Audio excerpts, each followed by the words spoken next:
Okay, so I know if you are a new artist, you may pick up one of these watercolor blocks and not realize that it's not a regular pad.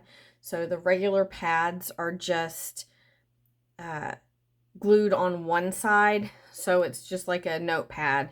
You can pull the sheets off, it's not a problem. With the blocks, they're actually glued on all sides, and they'll have a little space in here where they're not glued, and that is so that you can separate the paper. So the nice thing about blocks is that they're all glued down, so you don't have to worry about taping your paper. If you want to do something all the way to the edge, it does make it a little easier. I have kind of gotten to the point where I really like the blocks. I didn't initially.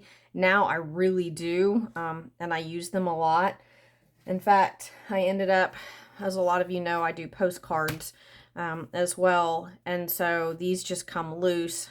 At some point, I'll probably just make my own, but I have some pre-made ones and they come loose, and so I usually tape them down, but I don't like that. I like the rounded corners on stuff like this, but when you tape it down, you end up with the square corners, and to me, it just looks kind of weird.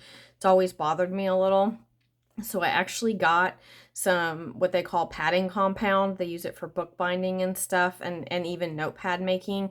And you can actually put this on your stack and create your own blocks. So that's what I did with these. I am actually going to give these a go here before too much longer. I've got some postcards I want to send out. So maybe I'll do a paint along on those. I don't know. But we'll see how it goes on those. I think it's going to be fine. I have pulled some stuff apart with it and it seems to be working pretty well. But a lot of people, when they pick up a block, they don't really know how to get it apart, and they worry about tearing their paper, or they do tear their paper, or they just have issues with it. So there's a few things you can use. A lot of people will use a palette knife. That works. I personally, y'all, I don't even know what this is, and I don't even know where I got it. It was just in my stuff, but it's kind of tapered on this one edge. It's got this knot, just got a little pointy edge. And for me, this is what I use the most because it just works really well. But I have also used one of these, and I think these are just called a metal ball stylus. So I got these when I got some tracing paper. It just happened to come with.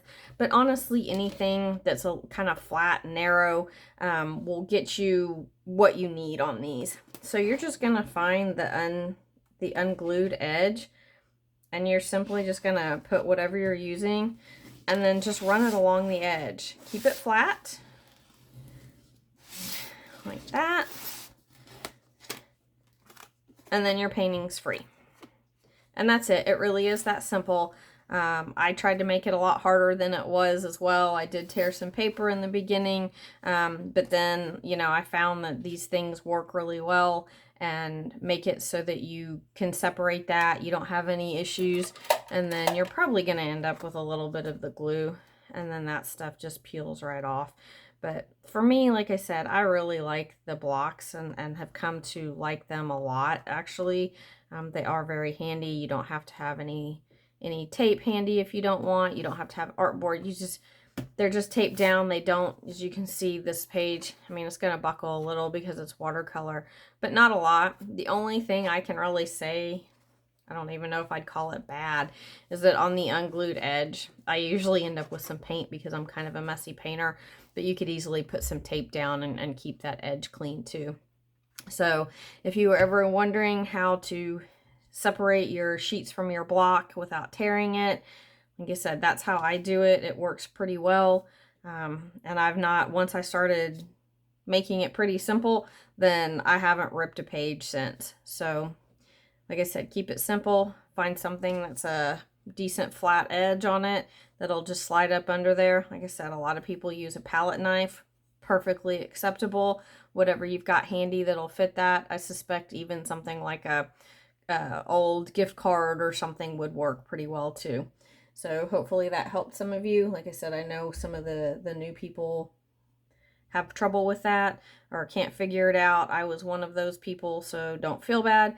And hopefully that helps, and I'll see you in the next one.